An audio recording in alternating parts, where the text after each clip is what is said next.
And we are live. Welcome to the RG DFS Tournament Takes Podcast, Week 3 edition. I am your host, Chris Kirkwood, screen name Kirk D's, here with my two boys. The first, the one and only, the man who came from nothing, swept the gym floor, built it in one of America's best businesses, turns that into multi-millionaire status on DFS, one of the best tournament players in the business, my man.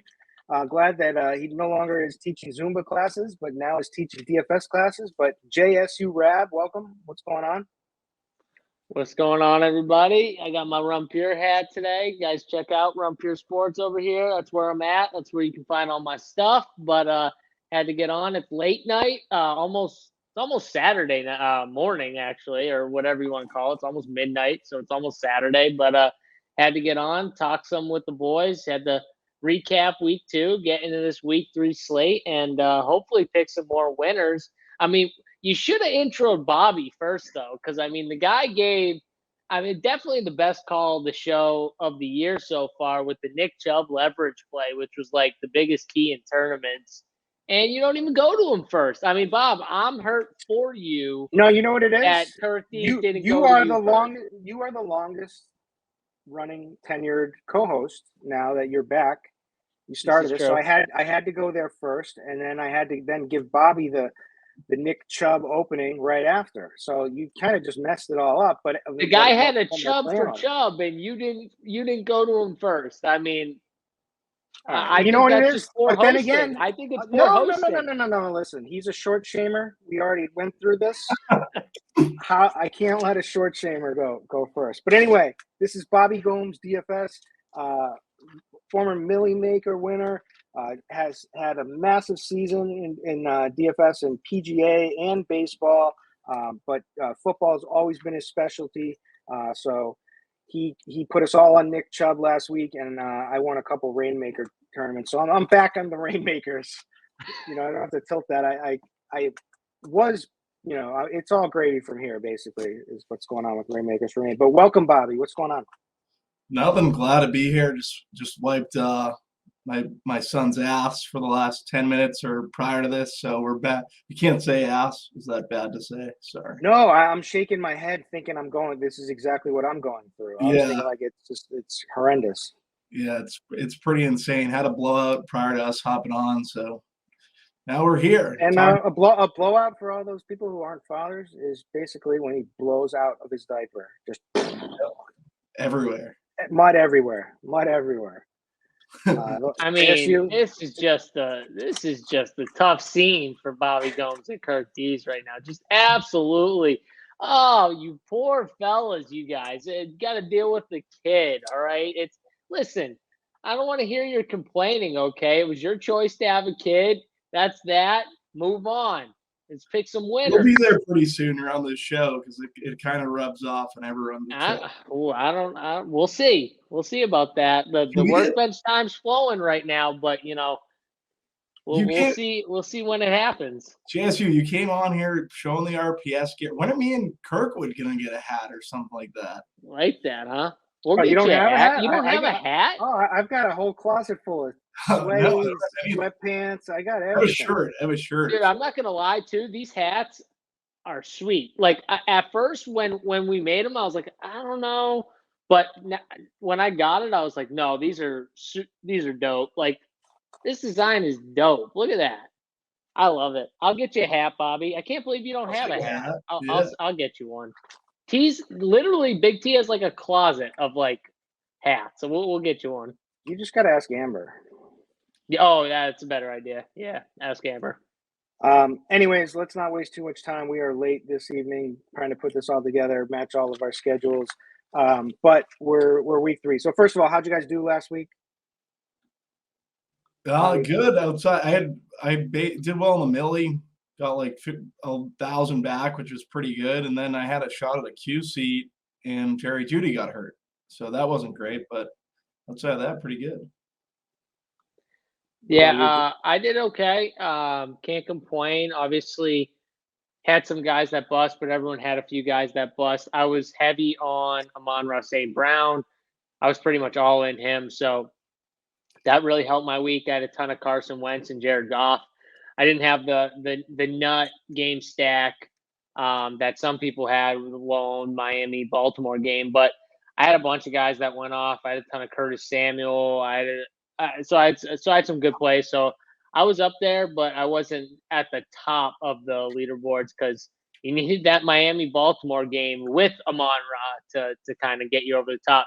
The Jared Goff 26 that I got wasn't getting it done in tournaments.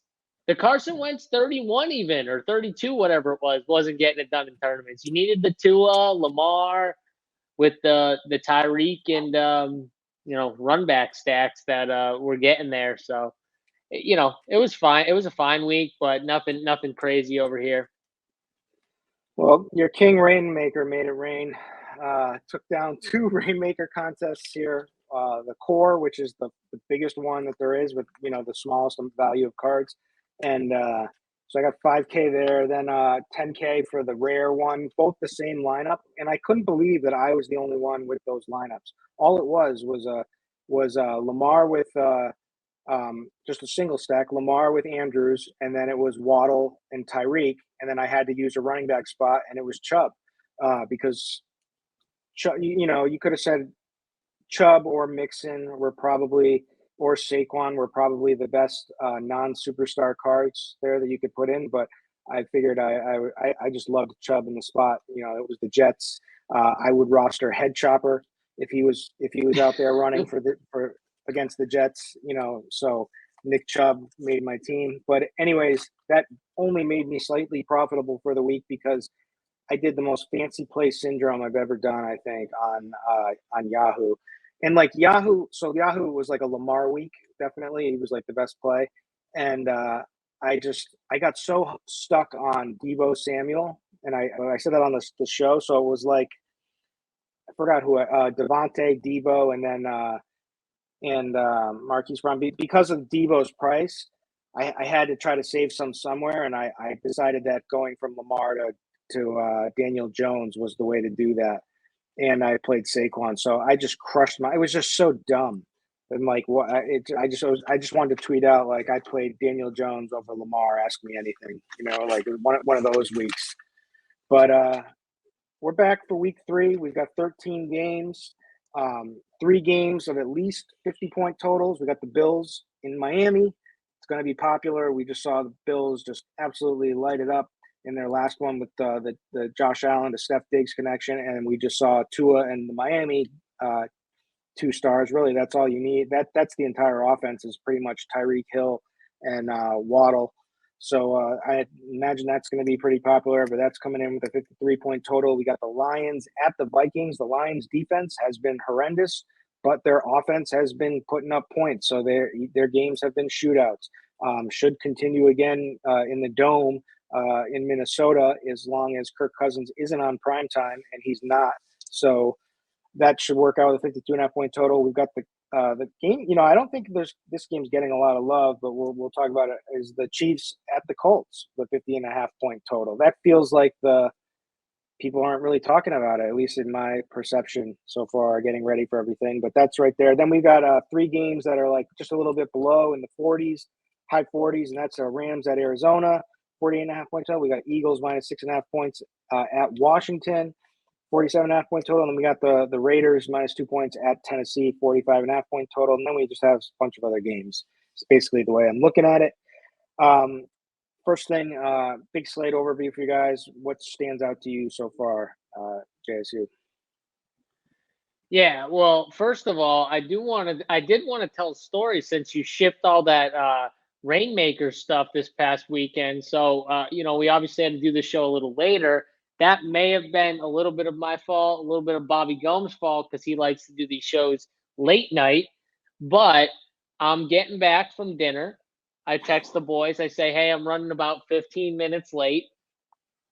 I say, okay, I just got home. I'm ready to go.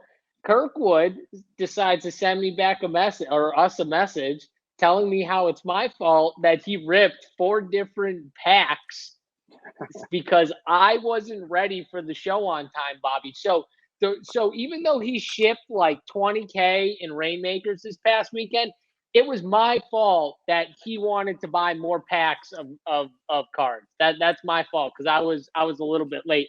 Do you call bullshit on that? Because I call bullshit, Bobby. A little bullshit. I don't know. It's really addicting to play Rainmakers too. At the I same can't time. help myself. So wait, is it my fault that I was 5 minutes or 10, 15 minutes late that you ripped packs of Rainmakers? That's my fault. Here's the thing: is I got to the computer, ready to do the show at the time, and then I had to wait 15 minutes, and I had nothing to do.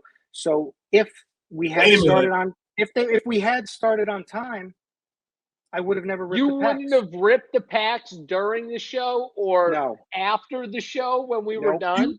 Did All you lie focus. about the There is no one listening to this show that actually believes that.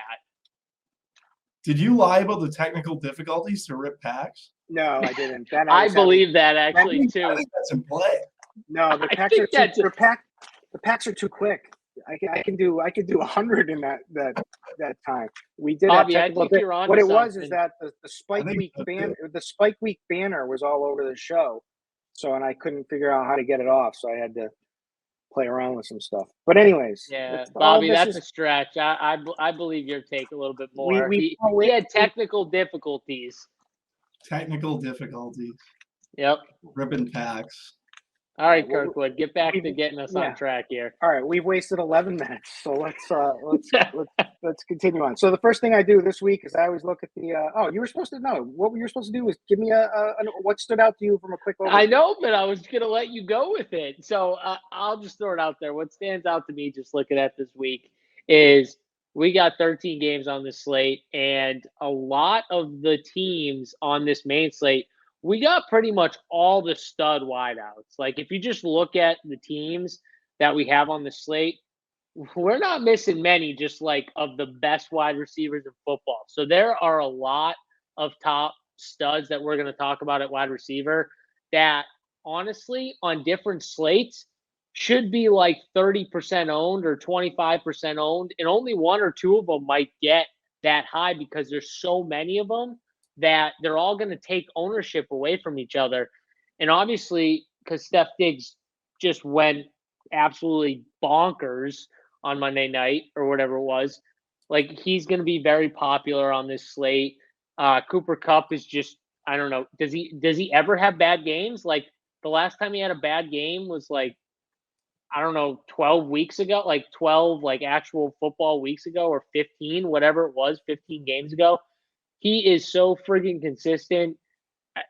It's just going to be really interesting how the ownership shakes, because I know there's going to be like three dudes after Sunday when it locks that we're like, holy crap, they came in under 10% or they're 5%. And they're like, at the end of the day, three of the best plays on the slate that you're like, how did I miss playing these guys? And I'm talking about the stud wide receivers. I definitely think this is a week where stud wide receivers should rule a big majority of your lineups, or as many spots as you can get in your lineup.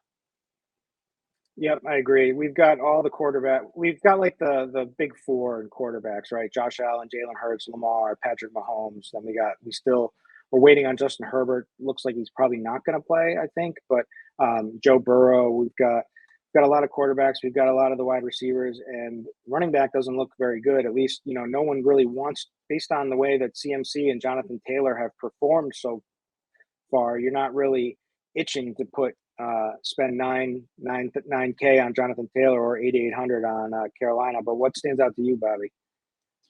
Yeah, so last week all this correlation hit, and I feel like a lot of people are going to try to over correlate. But that's pretty much an anomaly, right? Like that might be one of the better games or the best game we see all year for DFS value. So for me, I'm probably not going to double stack as much. I feel like a lot of people are going to go that way with run backs. And yeah, JSU hit on it, like wide receivers absolutely loaded. Where I think it's very thin is at the running back position. I think differentiating yourself there will make you different in tournaments in that regard. Yeah, so with the correlation, the last thing I'm going to say about that with the Daniel Jones, like that game made so much sense to game stack when you think about it. It was like you've got Lamar, who's like the most electric the electric QB that, yes, he hadn't run yet in that first week, but like this was a perfect spot for him to run. Also, the secondary was in shambles of the Ravens, and like there's just tons of speed, right? You got the Lamar speed, you've got Bateman's speed, and then you turn around on the other side and you got Tyreek Hill and Waddle. So it was like, I know people who bet the under and they were like bitching about it, it like basically lost it by halftime. And it was like, this is just a game that has so much speed in it. It just makes so much sense for it to shoot out. So I'm going to always have that little mental note in the back of my head when I'm looking at games now. I think one of the other things too that people are, I think they figured it out, but like people didn't think, I don't think anyways, that Miami was going to be as good as they actually will be and are. And I think people after this game are like all of a sudden realizing like, whoa, this team actually might be legit good. We need to, kind of respect them a little bit more as a team. And let's be honest, their comeback, it was great for people who bet Miami. I was ecstatic. I bet Miami. I was very happy. Were we a little lucky? Yeah, of course we were. Like, it obviously was looking very grim for a little bit, and then they stormed back, and it's like, how did they do that?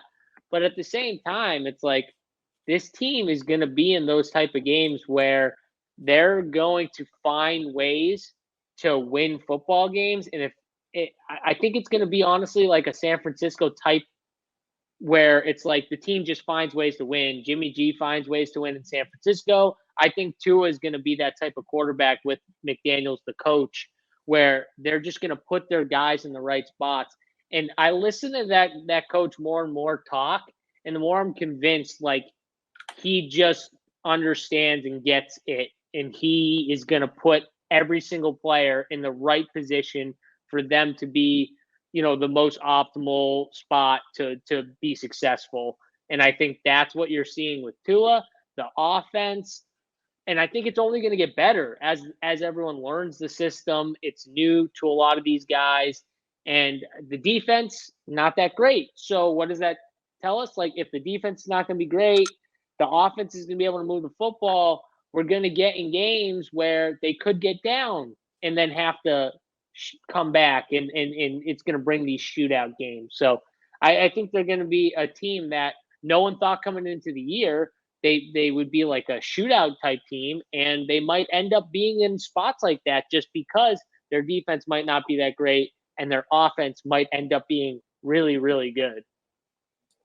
Yeah, when you have two electric speedsters like that, like, and we've been saying that, each week. Yeah, we like Tua, like we kind of gave a soft plug to him last week, and we were like, when you got Waddle and Tyreek Hill, these guys are yards after catch monsters, right? Like, so you can design, little plays for them, then they can break plays to the house, like on any given play. So I think we're just seeing that, and it's like kind of blew us away with how that game just like was fantasy gold. It just went absolutely nuclear, and it was only week 2. You know what I mean? So it was like, I don't know.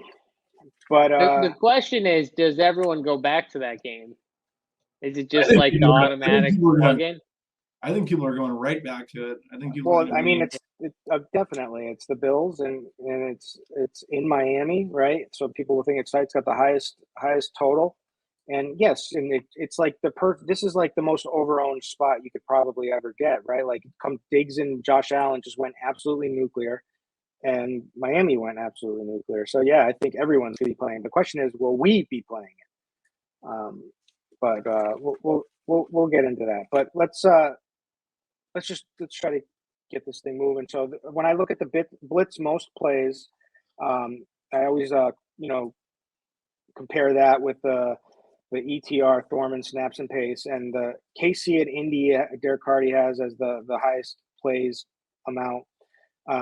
Then there's New Orleans Carolina. He got me with that with the Carolina Giants game. So there's plays, and then there's plays, right? Like, there's good plays, and then there's just like a bunch of bad plays. And so New Orleans Carolina is not a game I really want to be on, but we'll hear your takes in a bit. And then Philly Washington. So those are the top 3 most plays from the blitz. Thorman snaps and pace. He's got the Philly Washington.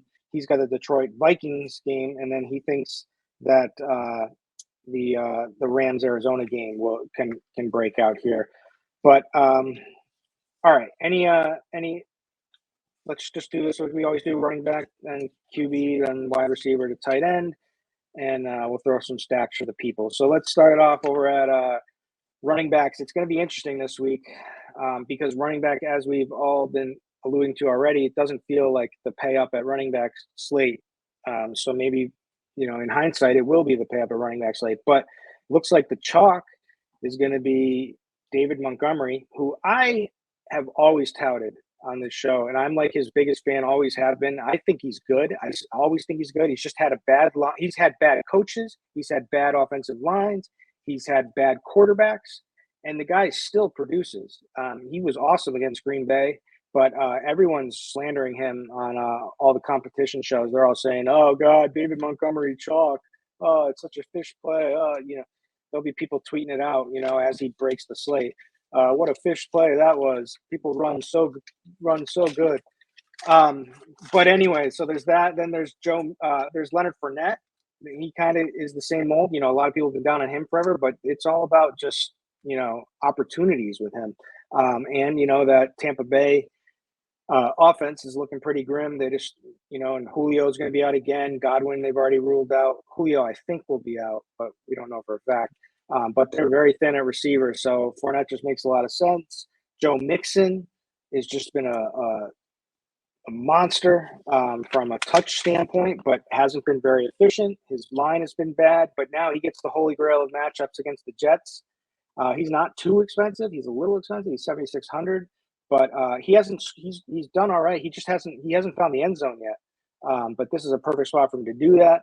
And then guys that have been getting some love were Dalvin Cook, 7,900, Josh Jacobs, 5,400, Miles Sanders at 5,500, guys like that. So what are you guys thinking at running back? Bobby, start with you. Yeah, so I think it is interesting to I think a lot of people are going to be paying down at the running back position. I'm one of those guys. I like Montgomery too a little bit. My issue is he's going to be very chalky. It's a good spot for him at Houston though. Leonard Fournette being chalk at 6,500, he's on the field the entire time. For me in tournaments though, I don't think I could really go there. Outside of that, I don't mind JT at 9K. You're getting a $900 discount from last week, and I like that Kansas City Indy game a little bit. He scores 2 touchdowns. You're differentiated in terms of your construction. I think it makes some sense. Christian McCaffrey too. For tournaments, I don't think enough people are going to be there just because everyone wants to pay up at wide receiver. You make the same case for Derrick Henry versus in a home game versus the Raiders. I think he's in an interesting spot, and these are guys that aren't going to get played. They're all in play for tournaments for me. DeAndre Swift, I think, is a very strong tournament play. He's in that Minnesota game. Everyone's going to play Amon-Ross, who's getting a little pricey. I think he's fine, but I just think he's getting a little pricey at this point. Not that it's not worth it. He's been fantastic. I just think that you're going to get Swift at pretty much under 5% ownership. I think it's a pretty good tournament pivot in that game. One of the guys that I like on the lower end is Rashad Penny versus Seattle. Versus Atlanta in Seattle, I'm pretty sure. Is it in Seattle? Yeah, it's in Seattle. I think he's interesting at 4,900. He's not really being talked up. And then Miles Sanders at 5,500. I don't know. I'm on Eagles D, so I'm going to have interest with Sanders. Sanders has been good. Hasn't been good for me in the past, but I think I'll roll there. And Devin Singletary for the Bills, just trying to get differentiated in that Bills-Miami game. Those would be the running backs I'm kind of looking at right now. Take it away, JSU. What stands out to you?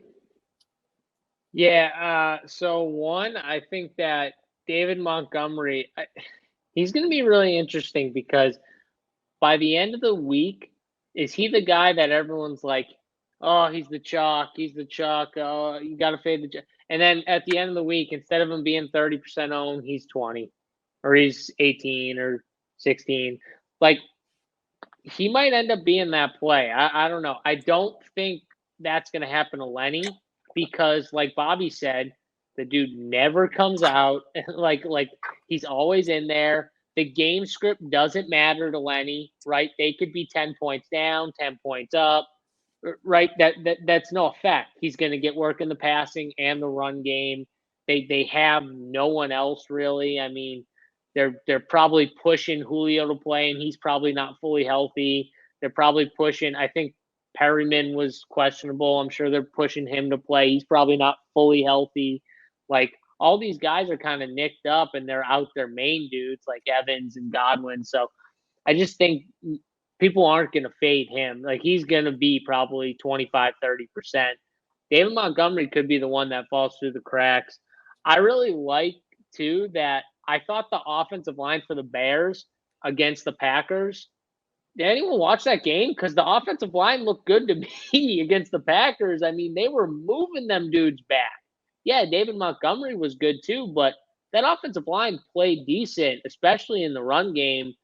I don't think they're as bad as maybe some people are saying, especially in the run game. So against Houston, could they have a big game for David Montgomery in store? Yeah, I mean it's possible. So I actually like both running backs in that game. I think Dameon Pierce is really nice as a cheap running back. Got 66% of the snaps, which I told you guys last week. Like anyone who listened to any of the shows I did, I told people like he's going to get more work. I knew he was going to get more work. He's going to get the same amount of work again this week. They want to get him the football, and he's got a great matchup against the Bears. So I think he's a really good play. He's 5K too, and we might get other cheap running backs. I don't know what's happening with Josh Jacobs. He didn't travel with the team or something like that. Does anyone know? Like he had the fish. He's sick. Supposedly, he didn't travel with the team. Now, can he travel outside of the team and meet up with them tomorrow? I think that's possible. Yeah, but it also, I mean, it sounds really iffy. I mean, it's right. And if he were to miss Zamir White, you would assume would end up being popular. Bolden, maybe one of those guys, whoever's declared the starter, right, would be popular. Bolden will get the passing game work. Yeah. Demir would be like the first and second down like runner though, I think. But either way, I think they'll both get a little ownership or some ownership, which might pull ownership from plays like Dameon Pierce and stuff like that. So I think in tournaments, he's an even better play. People don't do it a lot, but stacking the running backs from that game, I think, is pretty interesting too. Just because I don't think people love doing that, and they're cheap enough, and they both get a decent amount of the team's work. So, and I could both see a scenario where there's not a ton of points in this game, obviously, but like a lot of the work's through the ground. It's kind of sloppy. The guys don't need a ton to produce because they're not super expensive. So I like that game for running backs. I think the more and more I'm looking at the slate, and I want cheaper running backs. So that's the key. And then I'm with Bob on like Miles Sanders. I'm always a sucker for Miles Sanders. Like he's killed me so many times, but I just think he's really talented. It's just the matter of him getting in the box. I don't worry about anything else, right, Bob? Like if he gets in the box, we're going to be good, and they'll have opportunities because this Washington team, that's another bet. I'm sure this game's going over. Like, what is it, 47.5 or whatever that total is? I mean, the Eagles are going to put up 40. Like, what do you think? Like, what do you guys think? Like, tell me if I'm crazy or not, but like the Eagles' offense is rolling. They're going to put points up on this board. I'm just worried about Washington's ability to really press them. I don't know. No, I'm not saying for fan. I'm saying for the over. Like, you think Washington puts up, I don't know, 10? I don't think that Washington's going to be able to really put up the points that they're going to need to compete in this game. So yes, I don't mean compete. I mean for the over as a bet. What's the over? I think it was 47.5. Yeah, it's 47.5. It's also Carson Wentz revenge. So he's going to be absolutely horrendous. So he's going to get dominated by Jalen Hurts for the whole friggin' game. He's going to My So boy basically, how many JJ said picks? it How many perfectly picks? on the show. Carson Wentz blacks out for like at least a quarter or a half, like every game.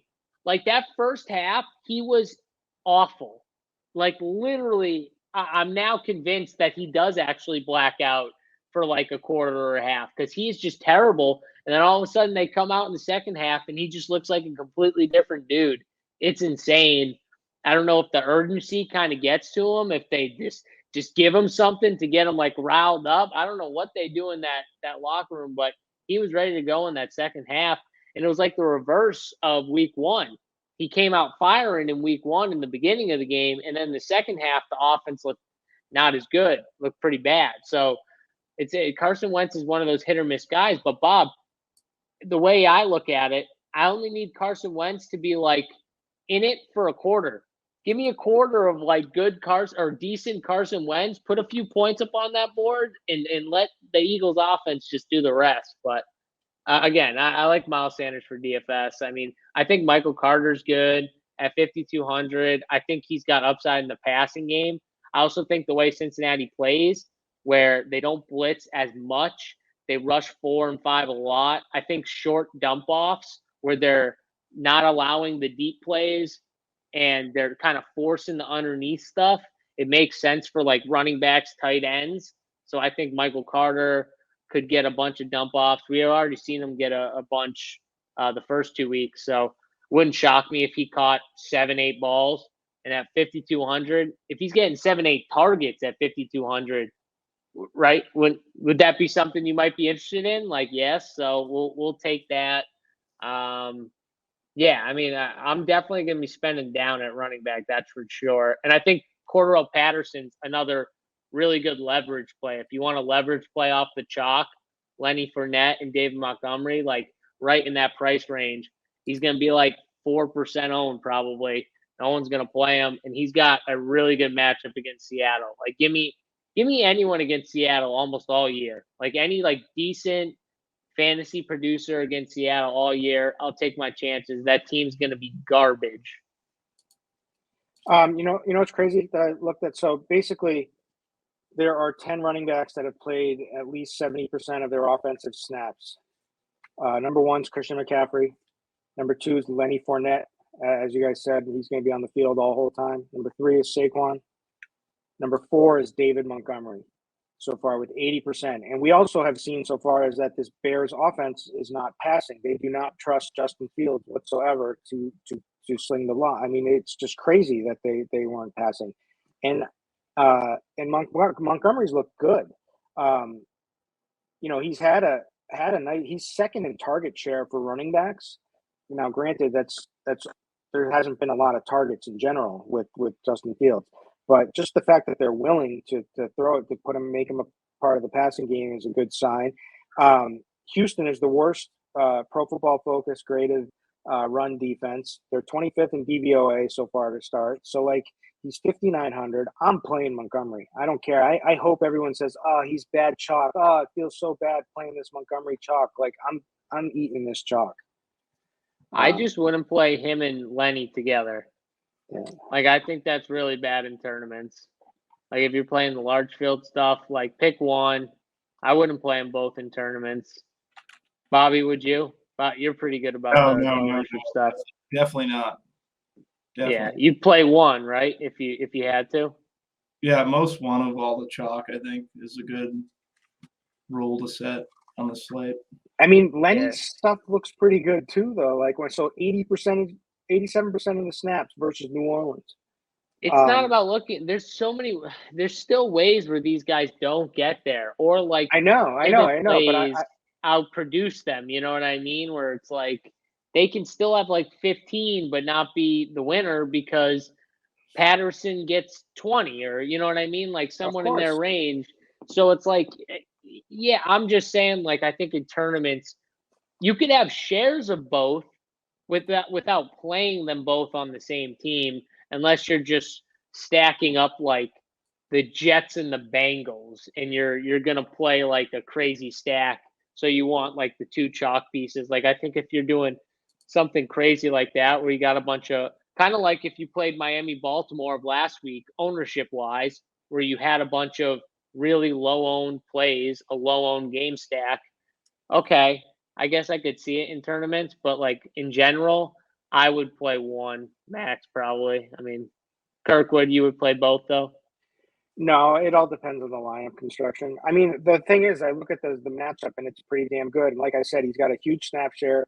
The Packers got gashed by Montgomery, right? Like, and you thought their line looked pretty good.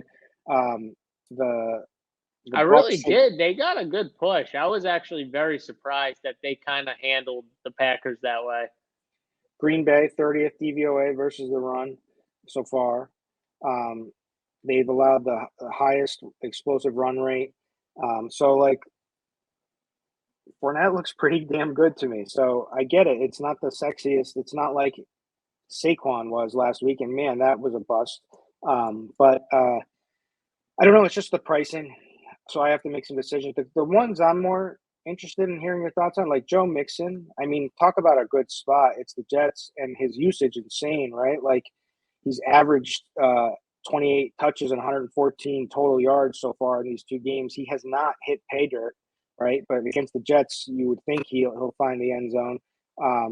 They're 29th in DVOA versus the running back pass. He has certainly, he had that first massive target game in week one.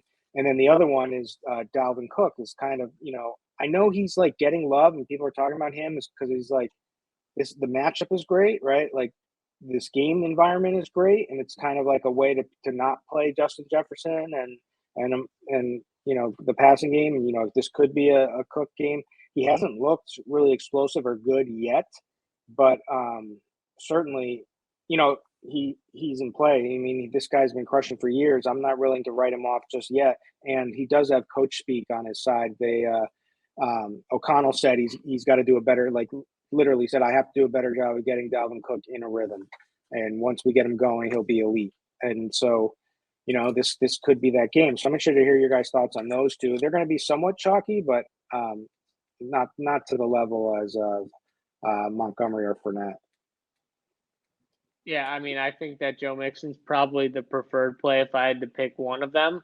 I'm not paying up at running back though. I'm taking a stand on this slate, and it's going to be more of the high-priced receivers for me. And I'll just let people play Dalvin because you know what? All that's going to do is take ownership away from Justin Jefferson, who's the best play. So I'm fine with it. Let people play Dalvin. Like, Dalvin's going to be popular. Herb Smith's going to be popular at tight end. All this is going to do is just make Justin Jefferson, who should be 20% owned, they're going to make him 10, and I'm going to be fine with it. I'm just going to play Justin Jefferson, and I'm going to take my big game from him and move on. What about you, Bobby? Yeah, I love Jefferson too, so I don't know how much I'm going to have Dalvin. Dalvin, like, has not been good. I don't know what it is. Maybe I would play Swift over him, I think.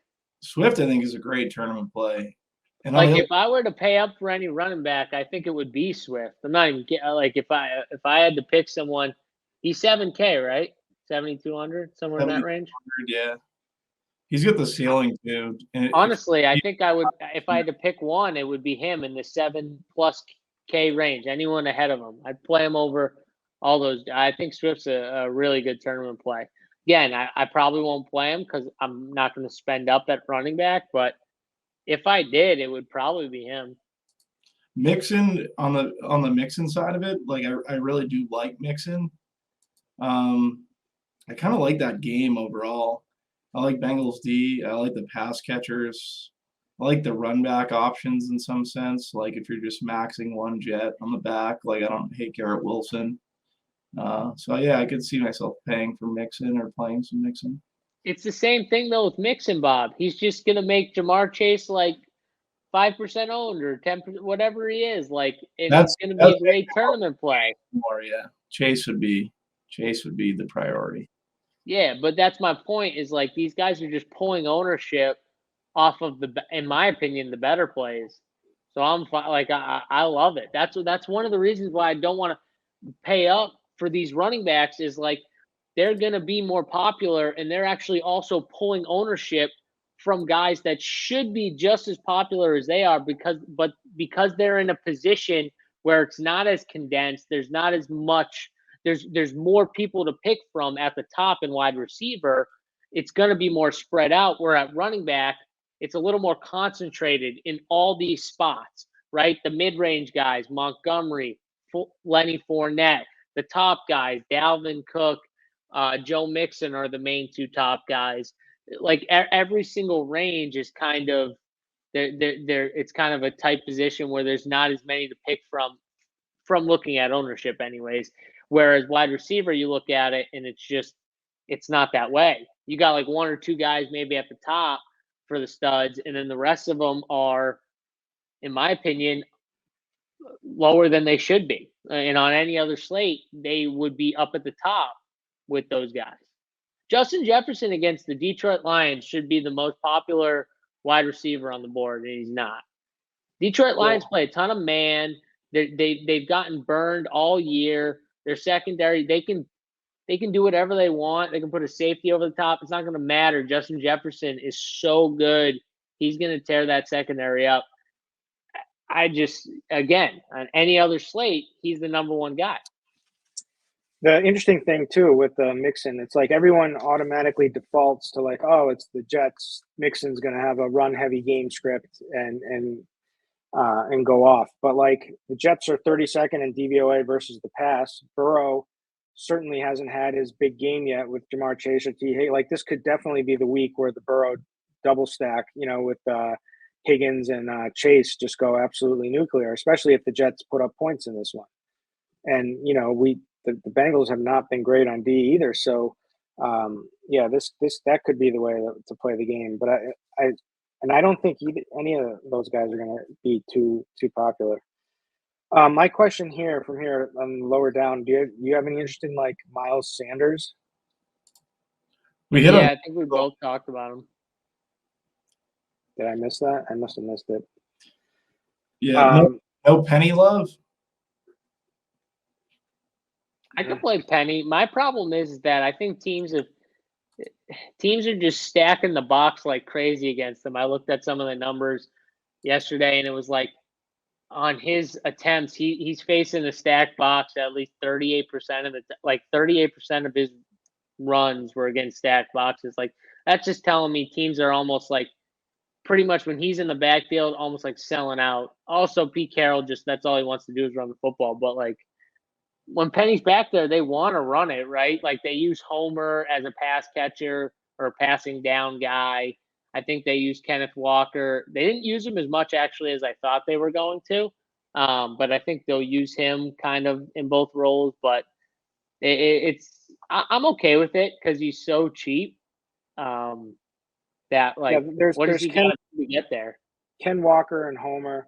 And the thing it's just like we haven't seen it yet, right? Like in a close game against Denver that week, like he got 12 carries.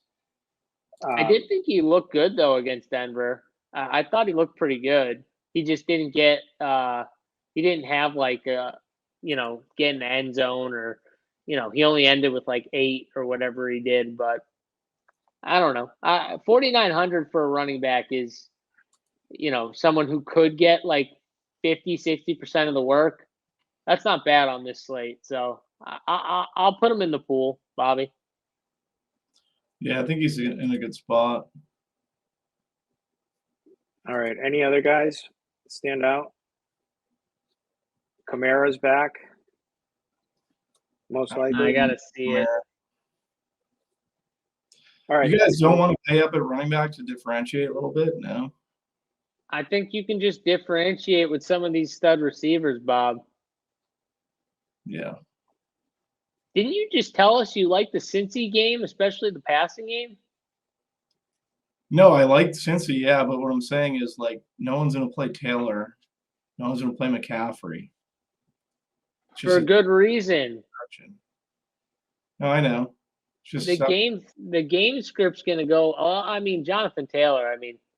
I guess they could just keep feeding him the ball down 20 if they wanted to. But what's going to happen when Pat Mahomes gets up, 21-3? Yeah, but their best is to run the football. That's the thing is like. No, I agree with you. The problem's going to be, Bob, is that their offensive line doesn't look as good as it was last year, in my opinion. After it's only 2 weeks, so it's small sample, obviously, but. I mean, first, if you look at his first week 1, 31 rushing attempts, boom, right? That looks pretty damn nice. Time out. Whoa, I don't know what that was, but you guys hearing that? Yeah, we heard it. I will say, though, that game was definitely an outlier. They kept feeding him the ball in the fourth. They wore that team down, and then they were just pounding them at the end of that game. The thing that should help them this week is having Pittman back, having like some sort of offensive, passing game whatsoever, which they didn't have last week, and there was just nothing that they could do. They just got worked last week. I could see it. I would definitely prefer him over McCaffrey, I think. Yeah, it's fine. I don't know. All right, let's move it on over to QB. Josh Allen, we got all the big boys up top here. So, Josh Allen is probably going to be extremely popular. I mean, it's all relative what extremely popular is at the quarterback position anyway. But should be the most popular. Jalen Hurts, he will be more popular just because of that little extra savings in salary. $800 can go a long way. And I mean, Hurts has been ridiculous, but this is a great matchup against Washington, who's 20th DVOA versus the pass, 31st versus the run. Hurts has been running like crazy. He's averaged 16.4 rushing fantasy points per game in addition to his, passing. He had 17 rushes versus Detroit, 11 versus Minnesota. Washington gave up the most fantasy points per game to QBs last season. I looked up in my notes. This is just a really great spot. I mean, he just gives, this offense is humming. His weapons look great. His receivers look great. They finally got Devontae going a little bit in their last game. They got Goddard. They got obviously A.J. Brown. So he's got it from every angle, right? Like, so there's a lot to like with him. People are then going to go to Kirk Cousins because of this game environment against Detroit, and it's not prime time, as I said. I mean, man, he was brutal the other night, but should be a bounce back spot, And like you said, they play a lot of man, and they're also very aggressive, Detroit. And so, like, it won't, I just have this. I can already see this just like 60-yard open Justin Jefferson route where it's just like touchdown, boom, and it's like this game goes off. So. I like those guys. I mean, you have to like Lamar, what he did, but it's against New England. I don't really know. Is that a bad thing against New England anymore? I don't know. They're slower. They make for a slower paced game. Then there's guys like Matthew Stafford that go with Cooper Kupp. You can always play some Goff. Is Tua going to get steamed a little bit because he looks like the low owned play? And then Joe Burrow, I would put there with like Tua. I think Joe Burrow and Tua could be like the sharp guys that get steamed a little bit because both of them are in spots where a lot of people, I'm sure, could see points, at least on their side, right? And at Tua, you can see points for the Bills, obviously. You got a massive total there, so. And they just went ham. Exactly. So I could see it. The only thing with Tua, though, is a lot of people probably think on most weeks they could just play Tyreek or Waddle and get a lot of the production because they kind of know the way that offense is set up. It's just running through them, right? So like that is their offense. It really is. It's those two guys, like the tight ends. I know Gesicki caught the touchdown, but like they're not really involved as much. It's crazy, but like who would you throw to them?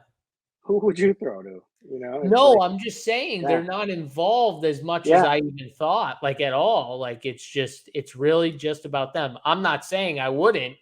I agree with you. I would definitely use them, but I'm just saying like that's. And it might look. I mean, we're a little bit giddy over the fact after 2 weeks of the season so far. You know what I mean? Like defenses may change things. People, these guys may bust next week. bust this weekend, and then nobody even talks about him next week. But yeah, I mean, but those are kind of the core guys I got at the moment, and I didn't even mention Patrick Mahomes, which makes me automatically want to play Patrick Mahomes. Yeah, Bob, I don't know about you, but like I think some of the issues with some of these stud quarterbacks that he brought up first is like the game environment, like Jalen Hurts. Do we trust Washington to put up enough points to where Jalen Hurts is trying to just dominate and score and score and score and like not like bleed the clock and ease it off a little bit if they're up big late? Like we want a game environment where we get back and forth stuff.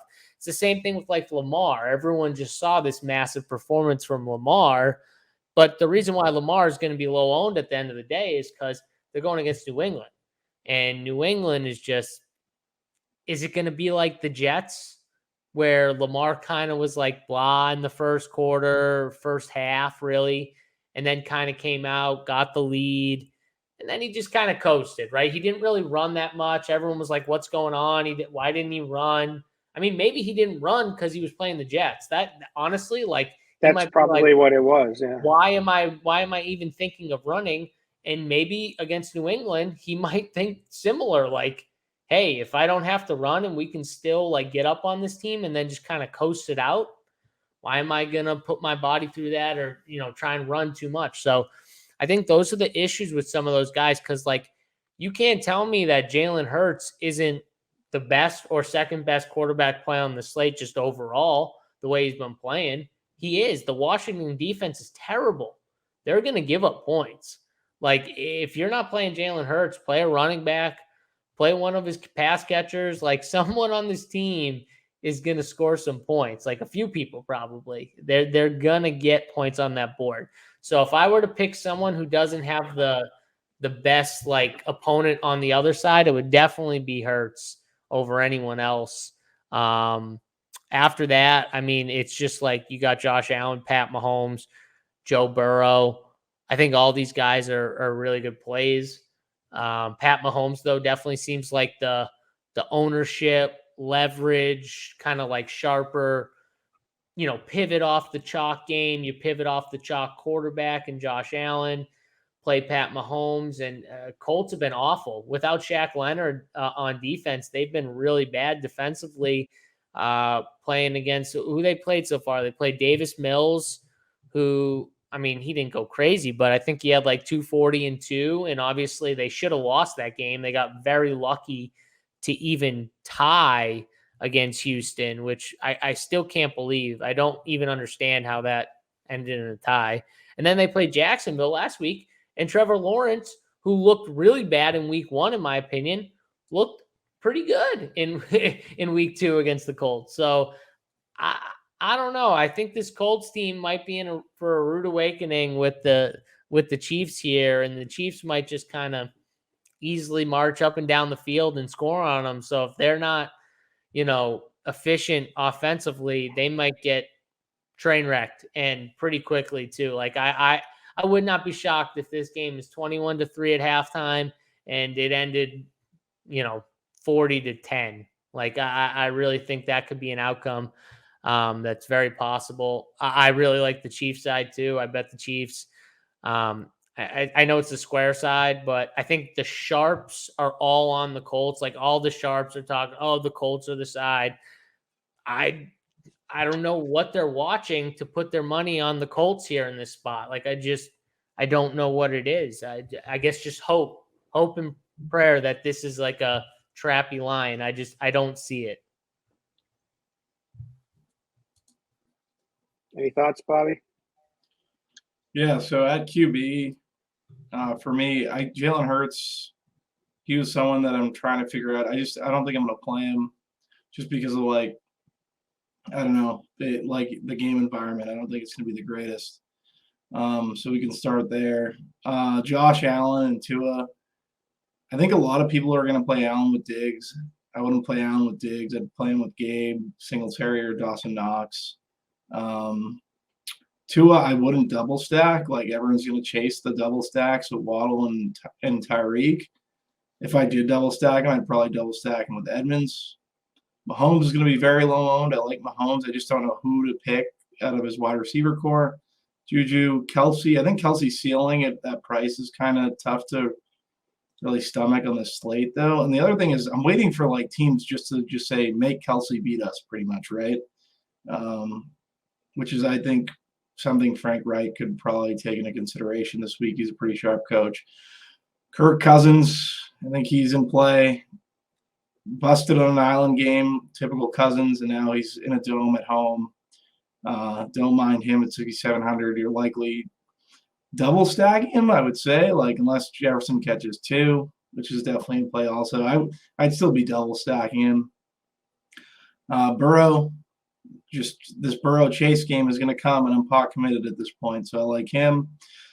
And Jared Goff, I think you can play him with DeAndre Swift and Amon St. Brown and even TJ Hawkinson some. Maybe Josh Reynolds and large field stuff, but I don't know. That's pretty much my QB pool.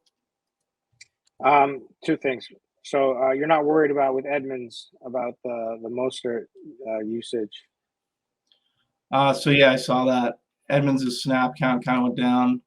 I'm a little worried. I don't know. It's tough to say, right? I had it up a second ago. Let me pull it up and see. Yeah, snaps went from 63 to 51. Moster went from 42 to 55 in terms of his snap percentage. I don't know. Maybe I wouldn't. And the weird thing about it, it was a shootout, right? And you would think it would be Edmonds in the shootout, and it wasn't. It was very odd. Yeah. Maybe I think Mostert might be the running back you want. But yeah, do you want to play Mostert with? Does Mostert get targets? Honestly, Bob, you got Jordan Phillips, who has been one of the most impactful defensive players the Bills have had the first 2 weeks of the season. I mean, he's just been giving quarterbacks headaches the first 2 weeks. Dominant.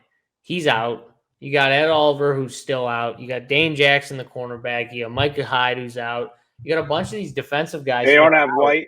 Davis. Yeah, he's another guy he's been out, right? He's a yeah. So my point though is like they got 2 defensive tackles who are out and 1 that's questionable. Like if all these guys end up being out, it's like maybe Miami does find some success on the ground. You go right back to the but then I think that would put in play like their secondaries beat up, their D lines beat up. Is the double stack and hit again? Like that's the other thing too.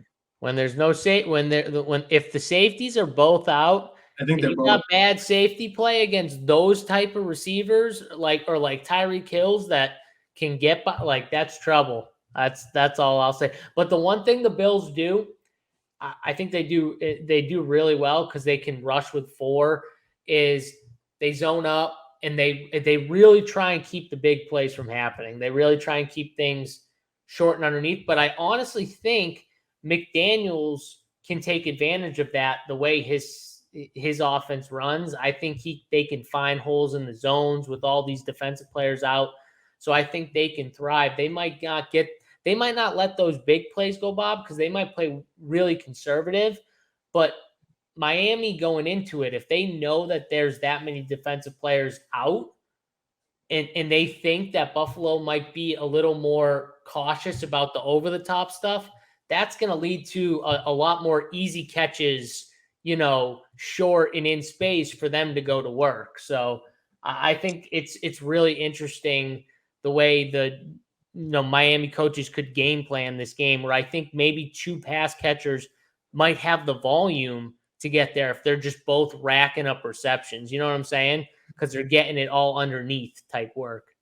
No, I get it. It makes sense. I'm just thinking about like not wanting to play into like the over correlation, because I feel like that's going to be pretty dramatic this week in terms. I mean, you're right. People are going to play it just because it went off last week. It went off last week, and it's just like I said at the top, like I feel like it was an anomaly. Obviously, McDaniels is a very good coach.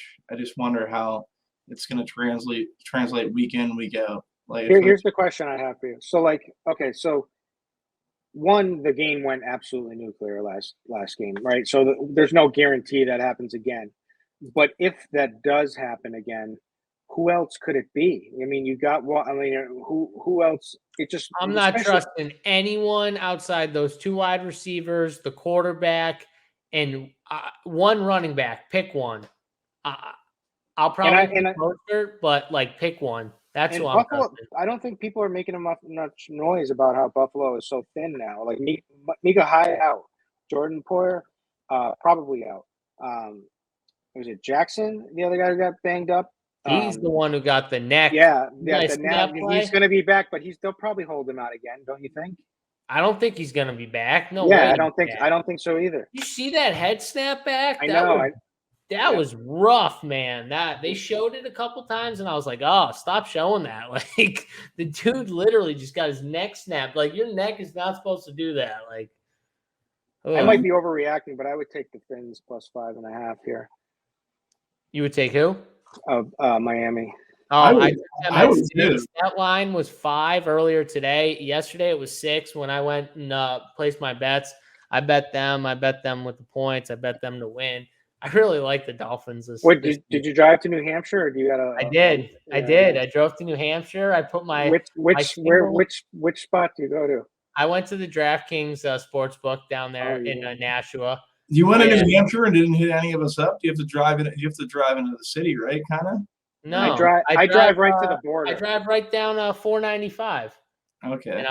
But I'll hit you up next time I go if you want to meet. I'll go. Yeah. Yeah. I hit on some single game parlays. Shout out to my guy Nick Chubb, running for 100 plus yards. Hit a bunch of single game parlays. Felt good. Yeah, we could do that. All right, last quarterback play that people are going to talk about who's getting love in cash. But when a quarterback gets love in cash, because of projections, it always ends up in these small field tournaments too. And that's Marcus Mariota. I'm all set personally, but love to hear your thoughts. Yeah, I'm all set too. I don't know how I can't really play Mariota. I get it. I just don't think the ceiling's really there. I get it for cash, for the floor and cash. The floor is probably built in with the rushing equity. I can't play him in tournament. So I think there's going to be some points in this game on the Falcons side.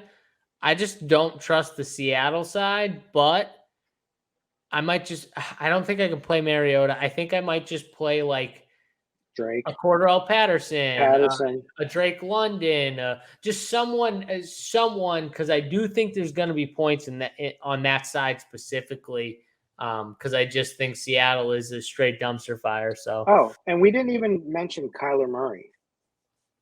That's because he shouldn't be mentioned, and we should just keep talking. The Rams defense has definitely looked vulnerable. And Kyler, yes, he's missing all his weapons, but they did come back and pull out the win in the second half. He has that momentum at least. I know it's not the sexiest of weapons, but like this guy's always a threat from his legs. Went just for 5 and 28 and 1 touchdown last week. He had a non-existent first half and ended up with 27 fantasy points. Yeah, I don't like Arizona in this game. I think they get killed. I think this is another game that could end 35-10. So I'm not on Kyler or his weapons. Bob, you got anything? No, not on Kyler. I think he sucks. He's good at fantasy. That's the typical take, right? It's fair. I think Kingsbury sucks. He sucks. He definitely sucks. And when he had, if you throw DeAndre Hopkins out there with Hollywood Brown, I think that would make a hell of a lot of a difference. Shit. Give any offense DeAndre Hopkins. That's gonna definitely make a difference. The dude is. Well, everyone's saying he sucks, but he's like his weapons are always hurt. That's true. And then he's got a coach who's a bonehead, who's a fake sharp. Anyways, all right. Fake sharp. All right, let's move it over to wide receiver. I got an early tea time tomorrow, boys. You gonna hit him straight, Kirkwood? You gonna hit him straight? I don't even play golf. I'm just playing because it's it's a tournament for my friend who passed away. We do so it's like 20 of my like friends that I grew up with, and we all make it's like a fantasy football. Nice. Like we have the cup, the trophy, and we all. I And love that. I'll be the That worst sounds golfer. fun. I'll be the worst golfer. It's okay. But anyways, all right. So wide receivers, this is what we've been waiting for, right? You've been talking about your JSU, how you're in on all these expensive guys, and why wouldn't we be, right? What's not to love? You got Stephon Diggs starting at the top, 7,700. Absolutely went nuclear in the last game, just about 48 fantasy points versus the Titans, and like that wasn't even like the game was done and they were benched in the fourth quarter. You know what I mean? It's like they haven't had like the 4-quarter game yet, where it's just going back, it's close and going back and forth all game. This could be the one. Miami is 31st DVOA versus the pass. I could sit here and say a bunch of stuff about Stephon Diggs and Josh Allen, but it's pretty easy, right? Like we already know this. Other than that, there's 7,600. There's Tyreek Hill on the other side. There's Amon-Ra St. Brown for 7,200. There's Cooper Kupp for 9,900. As you said, the guy just never has a bad game. Then we've got, Devontae Adams for 8,400 against Tennessee, who Diggs just absolutely carved up. And Hunter Renfro's out, right? So that's even, a better chance of just massive target share for Devontae in a game where they should bounce back after a rough showing last week. Then there's Justin Jefferson, who looks like he's going to be the least owned of all of these guys. And JSU has already made his case how that's where he's planting his flag. And that's a pretty good flag to plant. That's a pretty easy flag to plant that a lot of other people aren't planting, right?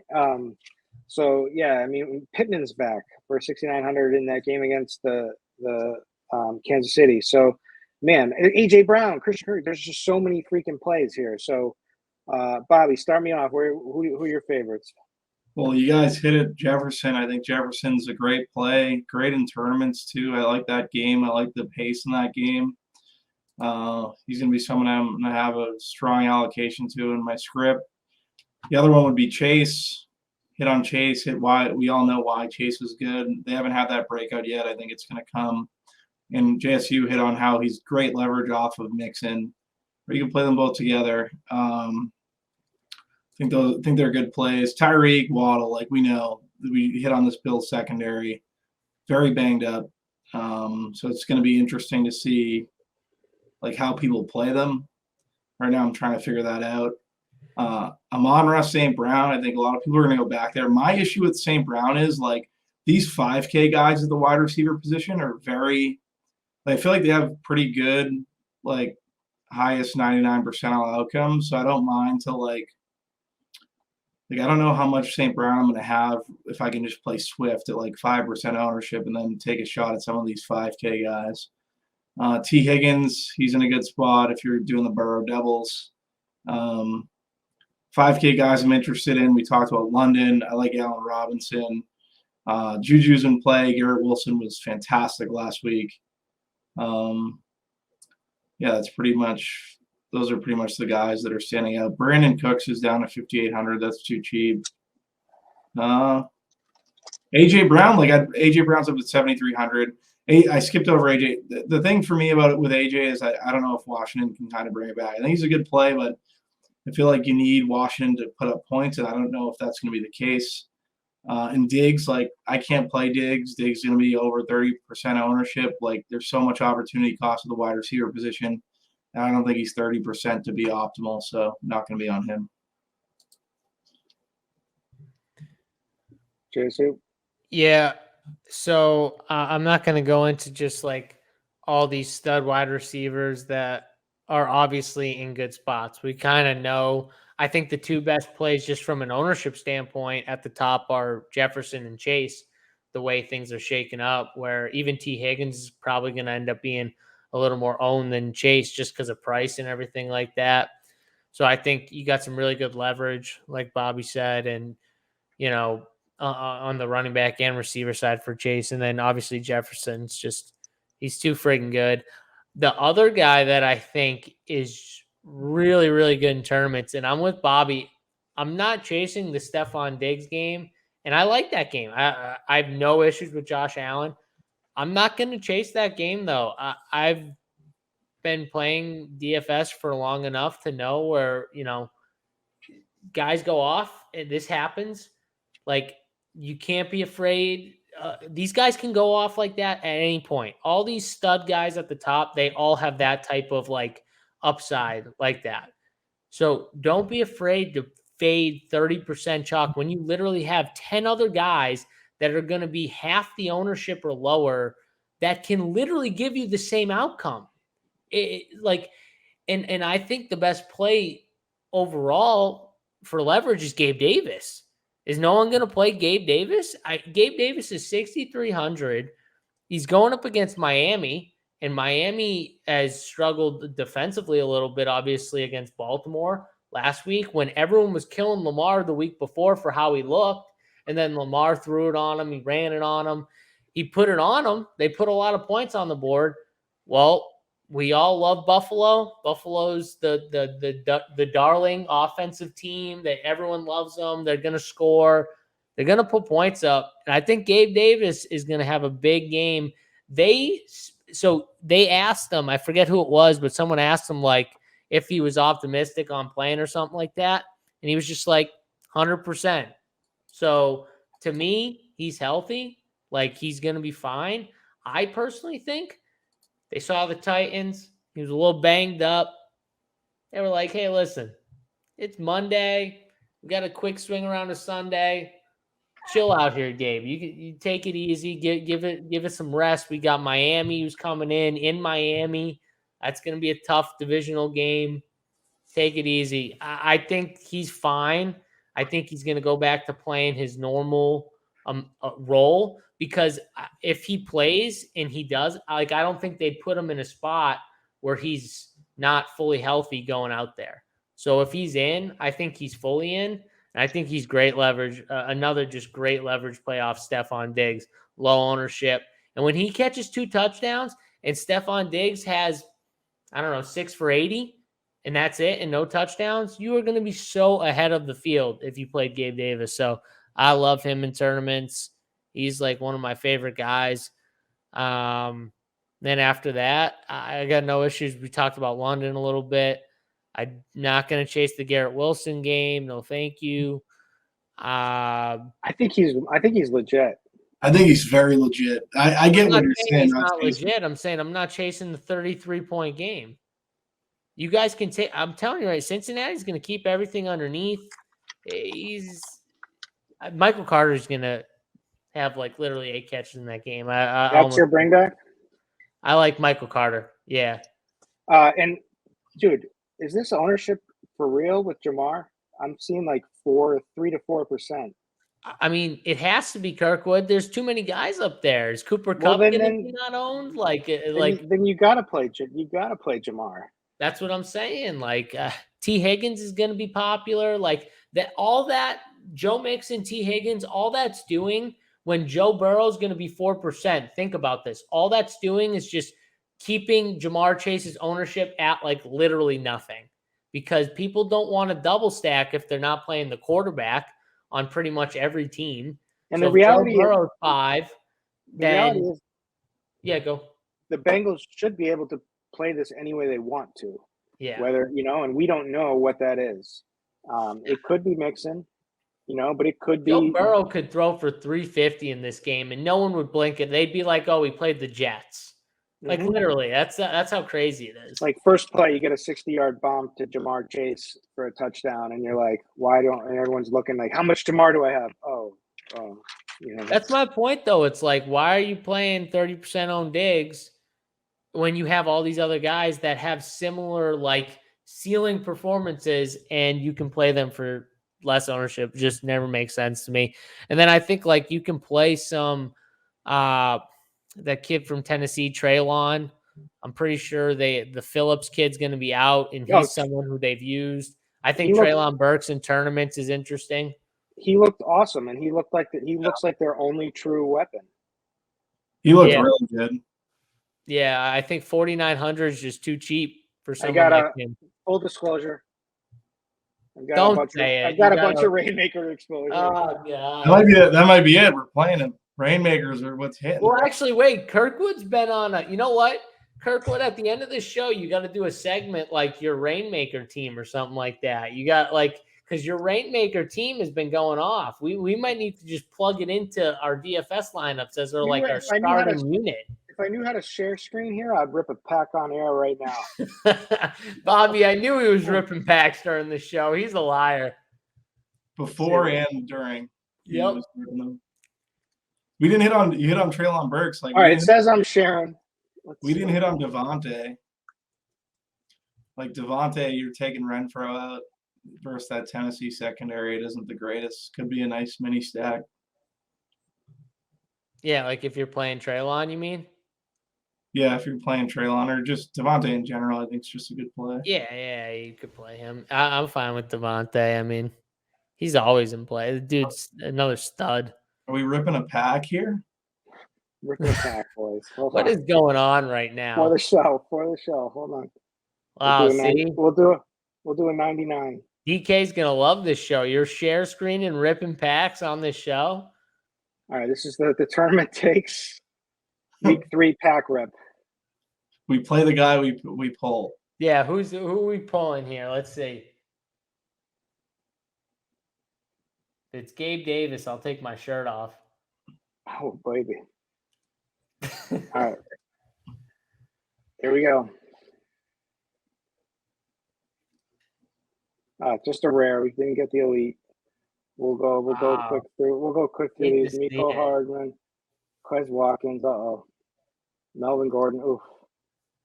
Fairbairn. It all matters right here. This is what matters. The rare. Joe Mixon. Bam. That's what I wanted. I was gonna buy that one today. Boom. Forget it. No more. 0%. 0%. Chase. Yeah, you're all in Joe Mixon now. There we go, boys. There's the Rainmaker content. All right, there we go. All right. All right. So, any more wide receivers? What about some cheapies? Like you're supposed to be playing cheapies, right? Hit on Burks. Hit on Olave. Did we hit on Olave? I thought we did. I mean, he's definitely in play. Yeah, if you want to go cheap. Who else? Oh, Bobby, I want to hear what happened to your boy Sky Moore. I thought he was going to be the number 3 receiver in Kansas City. Yeah, put your hand on your face and pull your head down real quick. What happened to Sky Moore? I'm not a big fan. Honestly, I was kind of perturbed at big word there at Sky Moore's jersey number selection, the 24. So the fact that he isn't playing. It's a terrible number, by the way. Terrible number for receivers. Terrible number. We should have known that going in when he picked that number. It was terrible. Yeah, awful. The guy's not even playing over Justin Watson. Justin Watson's owning him. Yeah. It's a tough scene for the Sky Moore lovers. There's a lot of them out there. I mean, 3rd receiver. Yeah, that was a bad take. On these cheap receivers, Josh Reynolds, I think he's in play. What about the Dortch or Chamber? I don't mind Dortch. Dortch is fine. I don't think I'm going to get to him. I'd rather play like a Mac Hollins or a Zay Jones there. And then people are talking about Brashad Perriman too. If Julio's out. Yeah, if Julio's out. Evans suspended. Godwin's out. Julio probably out. I mean, that's what. Who else do they have? You really don't have anyone. Fournette and Scotty. They got Miller. Gage, Perryman, Scotty Miller, Darden, and that I can't remember his name. The kid they signed recently from the practice squad that I'm blanking on his name. But yeah, they don't have much if Julio's out. I mean, do we like Corey Davis at all? He's seen a ton of targets. Tampa might get killed if those guys are all out, by the way. Like, that's another thing where maybe not, which might kill Lenny, is like, what if the Packers just put it on them? I don't know how good the Packers are, to be perfectly honest. Well, it's McCarthy. I don't think Tampa's as good as people think, though, either. McCarthy, they're not healthy right now, either. McCarthy could screw up a 2-car funeral. Is it McCarthy anymore? It's the other guy. It's Matt LaFleur, right? LaFleur, yeah. Yeah. Oh yeah. What am I saying? He's on Dallas. You're thinking of Dallas. I know. He's already screwed up. So you're fine. But I was also looking at my Rainmaker cards at the moment. And for some reason, that went in my head. Yeah, LaFleur. And on the other side, you got the Packers receivers, right? Because you got Watkins out, you got Cobb, he's questionable with an illness. You got Watson, who's questionable with the hamstring. I mean, if those guys are out, the Lizard King, you're talking about Lazard and Dubs. Tanyan maybe? Dubs, Romeo, big Romeo. I don't think. I wonder about Rodgers' like willingness to throw to Dubs. If they only got him. I mean, Bob, you might have to. Yeah, they might have a choice. He might have to if all those guys were to be. I don't think they're all out, but Sammy Watkins is definitely out. And if Watson's out, Bob, like Randall Cobb he plays the inside. He doesn't play the out. Like Lazard's one, you got to have two on the outside. Like we whiffed so hard with week one, Aaron Jones, and then they had to put him on a showdown slate in the week where he goes absolutely berserk. Honestly, he might be like the sneaky play that no one's going to play. Yeah, because he's too expensive based on, I like him. I'll try to manually bump him up. All right, let's move it over to tight end. And I'm not sure if we're going to have time for Bobby's defensive segment this week. We need to speed up tight end, though, Kirkwood, because the people wanted more defense. They wanted I read the comments. Somebody said they got a chub when Bobby was speaking on defense. I saw a lot of good comments on the defensive talk. So yeah, I hear you. I'm a man of the people. I have a sneaky tight end this week that no one's going to talk about around the industry. Well, give it to us. Back. Okay, so there's a Logan Thomas. There's a situation it's in Logan Thomas's range. Situation with the Ravens. Their Bateman is questionable right now. You have Dobbins questionable. Yep, it's likely. 2,800 coming home to New England. If he gets in the box, I don't know. I really like likely for some reason. Just saying it. Irv Smith is the chalk at tight end. He's right in Irv Smith's range. I probably won't play a lot of Irv in tournaments. Dawson Knox, like JSU said with Gabe Davis, I think he's a very good leverage play off of Stephon Diggs, but I think that's probably the proverbial take around the industry right now. It's just the easy play, right? Hunter Henry, 3,200. I think he's coming back, and they have to figure out how to get this Patriots offense going. Dallas Goedert, he's fine. Zach Ertz at 4,600 are the guys that I'm truly targeting. I like Ertz and Goddard. I love both of those. And then it always feels dusty with Ertz, but he looked healthy last week, finally. The thing that I don't understand, it looks like Tyler Higbee's been picking up a lot of steam. I get it. I get it. He's got, good numbers. He's averaged 10 targets over the first two games, 26% target share. Arizona, if you look at the DVOA, is 32nd in DVOA versus the tight end. They've allowed the most receptions, receiving yards, and the TDs. So I've read some people saying, is the Cardinals are now the Cardinals of old, where we just attack the tight end every week. But listen, this is two games, and who did they face in their first two games? They faced Travis Kelce and Darren Waller. So let's pump the brakes a little bit on Higbee, on a team that has Allen Robinson. Obviously, they have Cooper Kupp, and also likes to establish a run game going. So I'm not sure. I mean, 4,500 and a kind of chalky Higbee doesn't feel that good to me. I'm with you. He's right in the range of Pitts too. Pitts is 4,800. Pitts I just can't get Pitts to work, but I feel like it's the same situation for everyone. What about Waller? He's going to be low owned, and you're taking Renfro out of the mix. I don't know if I'm going to pay up a tight end on this slate because I got to see, I haven't built any teams yet, but I definitely think if you've been riding Pitts heavy, it's going to kill you getting off of him and then him blowing up this week. It's just, I don't know. It's just something I think about against Seattle, but Dallas Goedert definitely seems like the safer one in that range, and he's still got upside. I think I would prefer him over kind of all those guys you've been talking about, like Zach Ertz, Higbee. I think they're safer probably, but I think Goddard has like the bigger, like massive upside in tournaments that I would want, or like, yeah, I mean, that's just me. Jawan Johnson's going to get some ownership. I think Likely's a good pivot. I'll take what Bobby said. I think that's a good pivot off of a little bit of the ownership on I the can't. I cheaper. can't do it. I already took a bagel with him. I Who? just can't. With Likely in week 1, I took a bagel. He's so cheap though. It like He's looking good, dude. I'm telling you. Yeah, I know. He's electric. He's good. I don't know. I mean, the other guy that I kind of like too, if you're doing double stacks of Burrow, instead of playing Jamar Chase, T. Higgins like everyone will try and do, play Hayden Hurst at 3,900, like low ownership. He's been getting a ton of snaps. He's been getting some targets too, like against the Jets. 3,900. I don't think that's terrible in tournaments, especially if you're stacking that game up. And then Dawson Knox. If I'm stacking up Josh Allen, I want a double stack.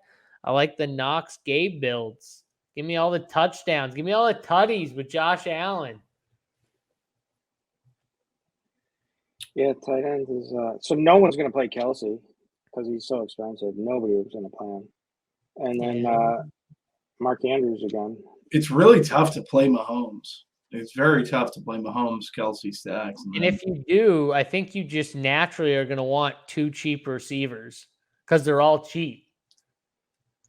You're naturally just going to spend down. Well, your boy's going to be swimming with Mahomes Kelsey teams on Rainmakers. Oh, is that why you keep bringing it up? I was wondering why you keep bringing it up. You got Kelsey and the Rainmakers. All right. All right. Here's our final segment of the show. Most popular segment as of last week. This is Bobby's defensive segment where he is going to break down the best defensive plays for the week that are going to help you guys win $1 million along with him. Take it away, Bobby. So defense, Panthers D is chalk. Not playing them.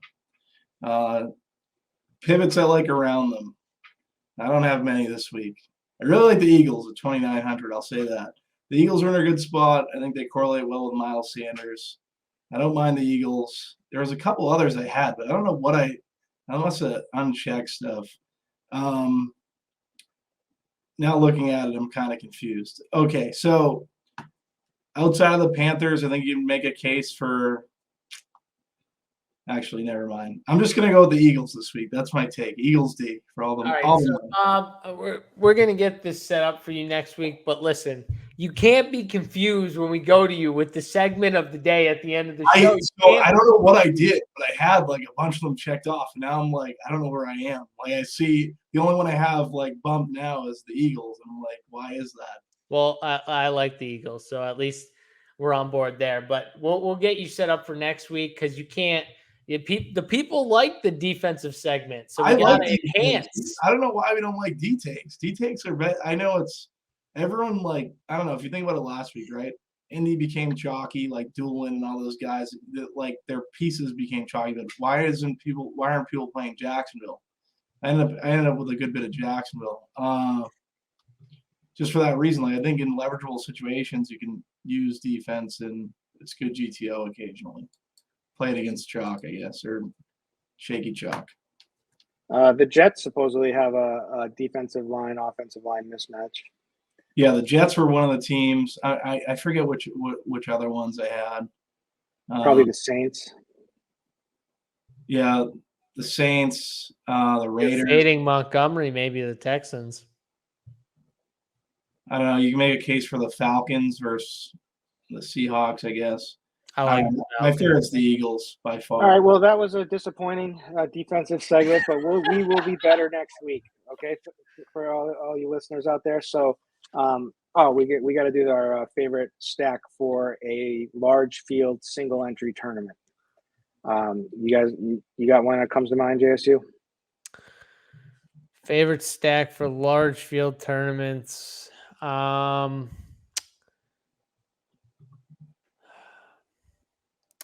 I'm going to say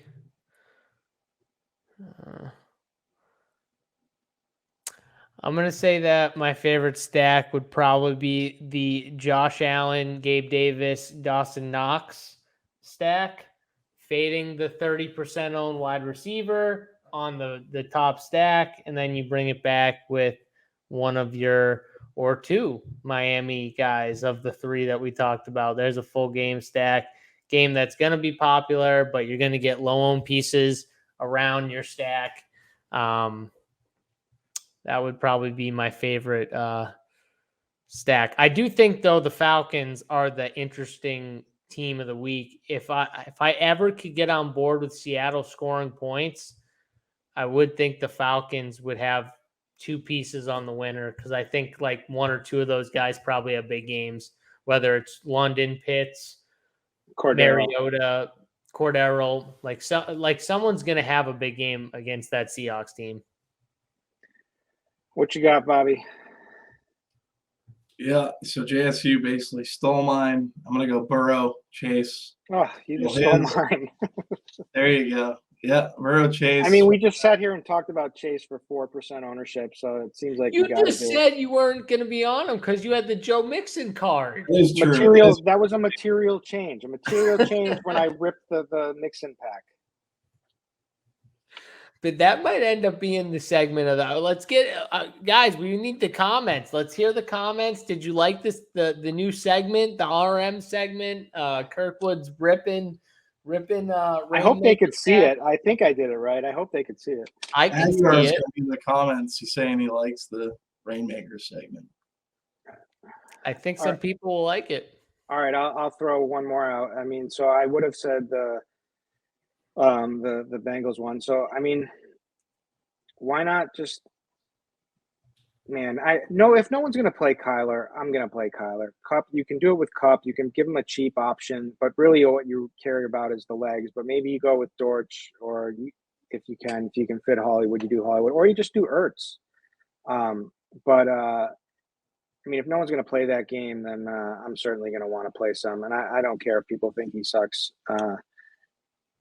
It's a lot of people think he sucks. What? A lot of people think he sucks. I know it. All right, so this is it. It's been the week 3 of the RG DFS Tournament Takes podcast. Hope you liked the Rainmaker edition, and we will try to do better with the defensive segment next week. But we'll see you then. Bobby will have his revenge. This will be the revenge. Week 4 will be Bobby's defensive revenge. I can't wait till the Eagles smash. At least you got to be like so ready. You got to have like everything. I'll have them ready.